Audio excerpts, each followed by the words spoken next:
Na, sasabihin niya. Sige na, tatanong ko lang yan. Okay. Mm.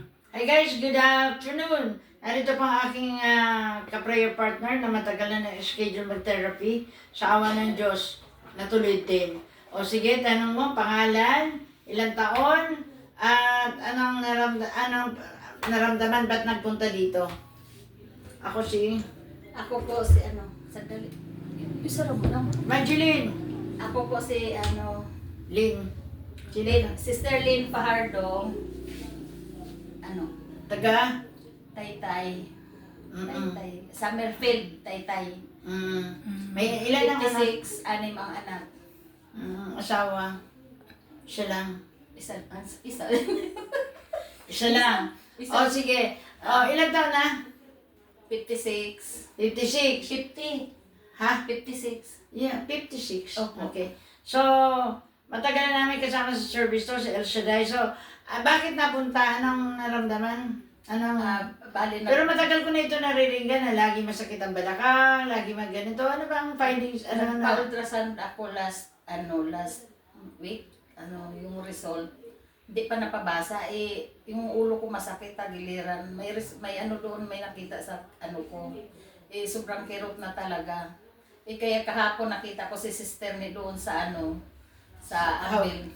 Sa House of Prayer ba yun? Kasi Yes. yung kasister din namin yung manugang niya.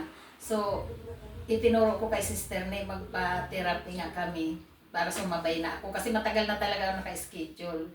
Ngayon, kanina talaga ang sakit ng ulo ko, balikat, talagang naninigas. Ni Panyo, hindi ako makapaglaba talaga, sister ni. Hindi ka makapaglaba. Hindi, kasi talagang masakit. Tapos pa ito yung tagiliran ko, pag tumagilid ako ng higa ng ganun, masakit. Basta pag nagalaw-galaw. So ngayon, kaya naisipan namin magpaano. Pero ano Ay, talagang naramdaman mo? Sabi mo kanina, may kidney stone, may gallbladder stone. Gallstone, tapos yung fatty liver, may bukol ba, may ba yun? Oh, Yung ganon. ang Mga liver. result, opo, sa ultrasound. Kasi anong kinakain? Mahilig ka sa? Masakaw sa kanin. Sa Alat. Alat, mahilig. Kasi po may kasister kami nagbibigay ng masarap na bagoong. Sorry naman, ang sarap ng bagoong niya, pero hindi pa po. Talaga? Opo. Mahilig ka sa bagoong? Opo, pag masarap tapos may nagbigay pa ng tuyo at saka yung bagoong isda pagaling Pangasinan. Kaya ang sarap. sa anak ko, baka kung Oo, di ba siyempre sinabihan ka ng doktor na bawal ito, bawal doon. Opo. Hindi mo kayang... Opo. Sabi bawal, bawal daw, opo. Ngayon? Tapos sabi sa akin, 4 na doktor na yung nagsabi, wala kang sakit kundi katakawan mo yun, ang bawasan mo, mag-diet lang daw ako. Pag-diet. So, nakapagda-diet ka ba?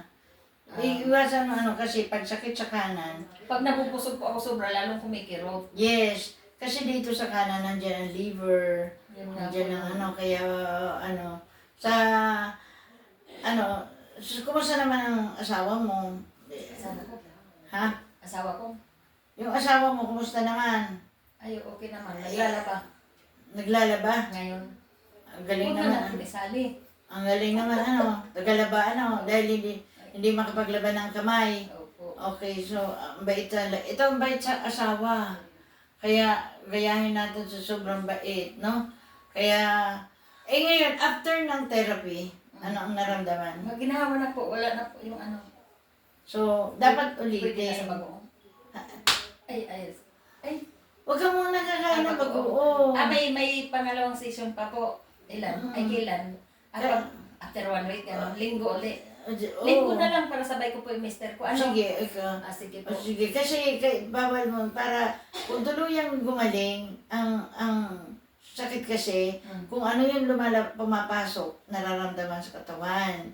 Ngayon sa sabi mo may kidney stone, may gallbladder stone, tapos may fatty liver, tapos yung liver may ang kailangan sa fatty liver mo ka ng herbal tea. Napakagaling ng herbal tea. Tapos, di ba, sinabihan ko kayo ng yung kidney stone, yung kidney, Uminom din po ako noon eh. Kasi nagbigay lang po yung kaibigan ko sa US noon ng 1K pambiling gamot. Ngayon, siguro naya na ako dahil matanda na yun eh. Kanina.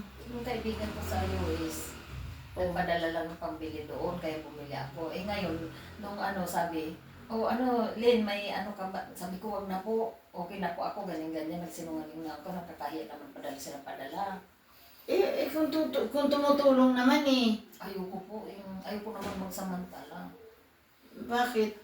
Nahiya na po ako. Taga-US yun. Tulong na sa akin. Taga rito naman siya, pero doon na sila nakatira sa Sa US? Opo.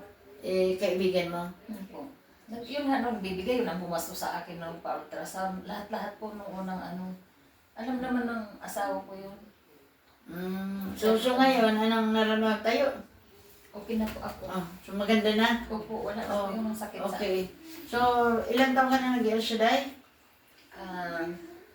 1994.